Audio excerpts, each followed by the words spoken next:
Et bonjour à tous. Bien voilà, donc retour et suite de la dernière vidéo. Donc j'ai ramené toutes mes crevettes dans mon bac que j'avais dans l'autre appartement. Donc j'ai changé celui du bêta et je l'ai ajouté une fois que j'avais bien introduit les crevettes, j'ai mis le bêta dans ce bac. Donc voilà, vous voyez, j'ai récupéré toutes les pierres que j'avais, tout le sol pareil.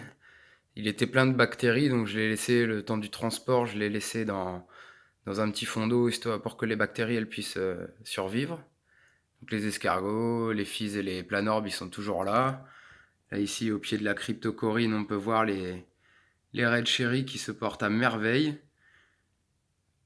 On a des anubias, donc ça c'est des anubias que j'avais dans le bac précédemment. Et là au fond c'est toutes les anubias que j'ai rajoutées avec la salvinia. J'ai collé un peu de mousse là au bout des branches et sur une petite pierre poreuse, bah, j'ai installé des toutes petites anubias. Ce matin, pour compléter un peu le tout et combler un peu certains trous que je pensais avoir, j'ai été chercher cette plante qui est super verte, super jolie. Vraiment, elle est super sympa, elle est bien dense, elle est bien colorée, c'est super génial. Donc là, comme vous voyez, ben, on voit toutes les crevettes un peu partout. Il y a des red cherry, les blue jelly, bah alors c'est super compliqué à voir. Je pense qu'elles sont encore petites, donc elles sont un peu effrayées de sortir. Là, on peut voir, il y a une King Kong Yellow. Donc voilà, encore, hein, j'ai fait des petites des fentes un peu partout pour que les crevettes puissent se cacher. Voilà, dans les branchages, entre les pierres, on peut voir qu'il y en a une ici. J'ai vraiment fait le maximum de planquettes pour qu'elles puissent être tranquilles. Donc comme je vous l'avais dit, voilà, le bêta il est à l'attendu, il embête personne. J'ai même plein de Zoé. Je vais essayer de vous en faire voir une que j'ai vue tout à l'heure. Je sais pas si elle y est encore. Ah ouais, elle y est plus. Elle y est plus, elle a bougé. Elle a bougé, donc je sais pas où. Donc les Zoé qui étaient dans mon précédent bac, je les ai retransversées dans celui-là et elles se portent super bien. Vraiment super bien, malgré la présence du bêta. Donc là, voilà, la petite mousse où j'ai mis les Zoé pour qu'elles puissent se cacher correctement. Et le bêta, là, lui aussi, il se cache. Il est prêt à rentrer dans le petit trou qu'on a vu l'autre côté. Donc voilà, là c'est le derrière de l'aquarium. C'est plutôt sympa, je suis vraiment content du résultat. J'ai acheté un nouvel éclairage. La marque, je pourrais pas trop vous dire. C'est un éclairage LED super blanc. Vraiment, ça envoie. Vraiment, ça envoie vraiment, vraiment. Donc, bah, les cryptocorines, je les ai à peine replantées dans. Vous voyez, il y a quoi? Il y a 1 cm, 1 cm et demi de fond. Elle est repartie aussitôt. Là, on voit elle fait à nouveau une pousse. Elle fait à nouveau une pousse et tout le monde se sent vraiment bien là-dedans. Vraiment, vraiment top. Le bêta, il embête personne, encore une fois, contrairement à ce qu'on peut entendre. Vous voyez, on le voit là-bas. Je sais pas si on va voir un peu ses nageoires. On voit qu'il est dans ce trou là en fait. Il rentre par derrière et hier je l'ai retrouvé la tête qui sortait tout juste là de la petite crevasse. Donc il se cache. Je pense que la lumière est peut-être un peu trop forte pour lui. Je pense que c'est pour ça qu'il se cache parce que les bêtas ils aiment pas trop la lumière. Je lui ai fait quand même un petit tapis là de Salvinia pour qu'il puisse se cacher.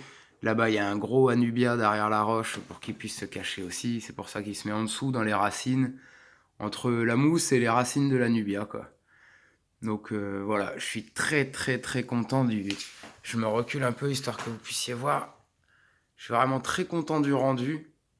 Je dirais pas encore que c'est un aquascape au top, mais franchement, ça a de la gueule et je suis bien content du résultat.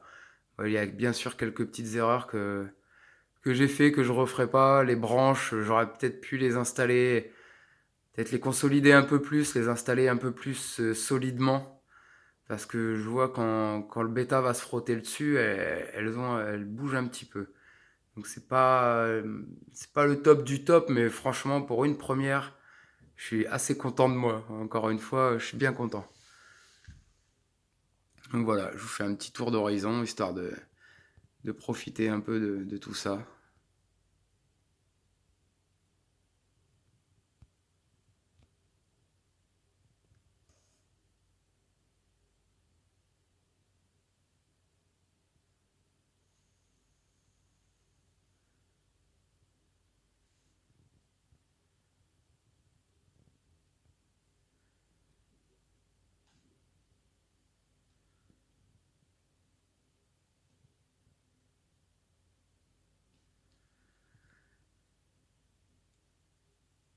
Et voilà les amis, je vous aurais présenté mon tout premier aquascaping entre guillemets.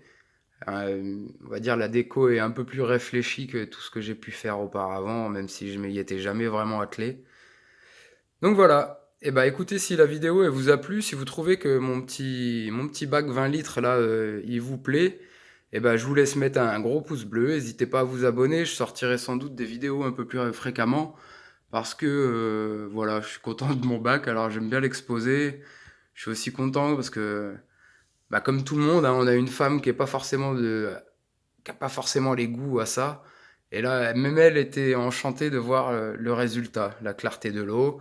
J'ai volontairement pas mis de bac au fond, de bac. J'ai pas mis de fond noir, pardon, parce que je trouve qu'avec le blanc, et ben les couleurs des verts différents, c'est magnifique, vraiment magnifique. Voilà les amis, donc je me répète, petit pouce bleu, et puis n'hésitez pas à vous abonner. Et je pense bientôt je vais avoir un autre aquarium, un nanocube de chez Blo, en 40 litres. Donc je sais pas, je vais voir si je redéménage celui-là pour le remettre dans le 40 litres ou si je garde celui-là et j'en fais un autre avec l'autre. Allez, merci à tous, à plus tard. Ciao.